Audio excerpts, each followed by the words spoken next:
History has proven that black people are the future. History has proven that black people are the future. What I mean by that is that black people have innovated, especially on cultural things that have affected the larger mainstream. I'm obviously speaking in an American context, e.g. rock and roll, e.g. hip hop, e.g. ass and lip injections, right? Very important. For those of you who are in the marketing advertising game, black people also spend money like other people. So even if you don't like black people and you like money, you should pay attention to black people. What are my qualifications to talk about this? I have 32 years experience being black. I have black friends. So I also associate with, it's very important, I have to associate with black people too. I have watched The Wire. It's an excellent television program.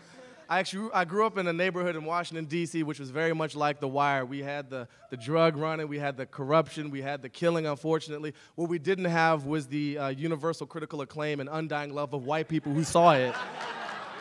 My neighborhood missed that. Also, more legitimately, I'm one of the founders of Jack and Jill Politics. On Twitter is JJ Politics, which is a black political blog in the company of a lot of other awesome black political blogs. Let's imagine, if we could, that there were a racial profiling browser cookie that followed you around the web and asked you if you needed help.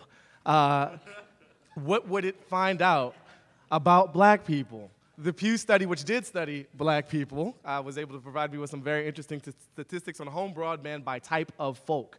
Top two lines are white folk and Hispanic folk. Bottom line is black folk. Topping out at 46% home broadband access as of fall of 2009. This is a trend line from 06 to 09. So there is a bit of a digital divide, the phrase we've heard so much as far as home broadband use goes.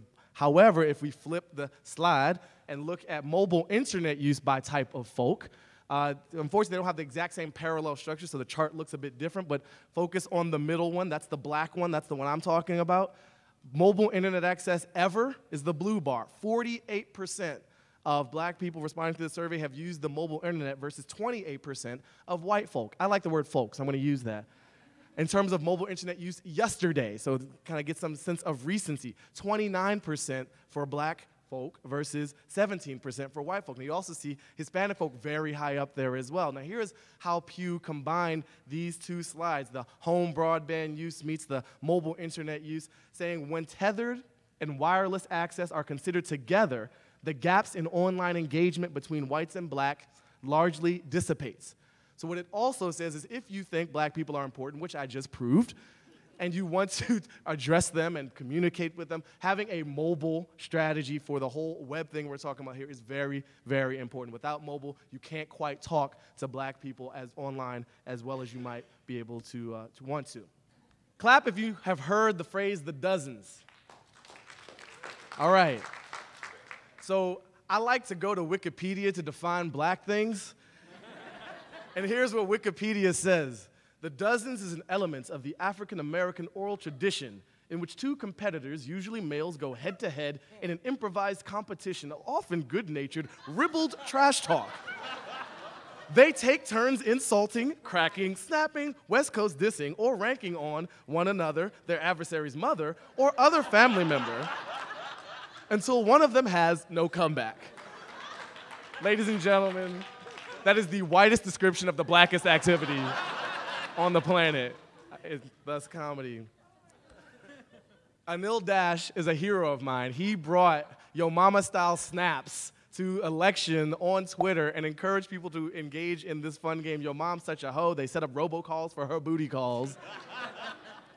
And I want to reprise a bit of an experiment that comedian Elon James White and I did where we engaged in the dozens, as Wikipedia might refer to, in a How Black Are You hashtag Twitter game. Now, essentially, I drank some wine. It had the word Negro in it. That's why I bought it, because I'm a racist. I tweeted about this, and I called out Elon James with a hashtag, How Black Are You? Elon accepts my ribald challenge. Right? Challenge, son?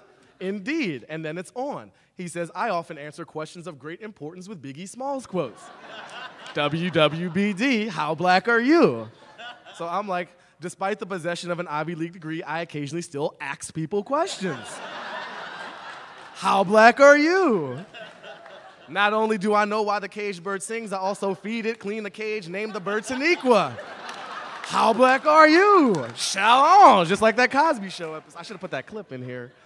And then an interesting thing happens. Someone observing this back and forth says, how black are you? Could be a great new hashtag meme. Now, this person is a comedian out of Boston, very funny guy, not a black person, just seeing this going on, encouraged to start participating himself. This, over the couple of days, generated about 2,000 tweets, but didn't hit the trending topics. I found out I'm not that black on Twitter. There are way blacker, more powerful people online. And that hurt my ego, but I think you're going to find some of this interesting. There's a lot of hashtaggery that hits trending topics. And if you look at these at certain hours of the day, you will find that Twitter is quite black in its culture. You have hashtags hitting black is, black ain't, why you're single, you ain't hitting it right.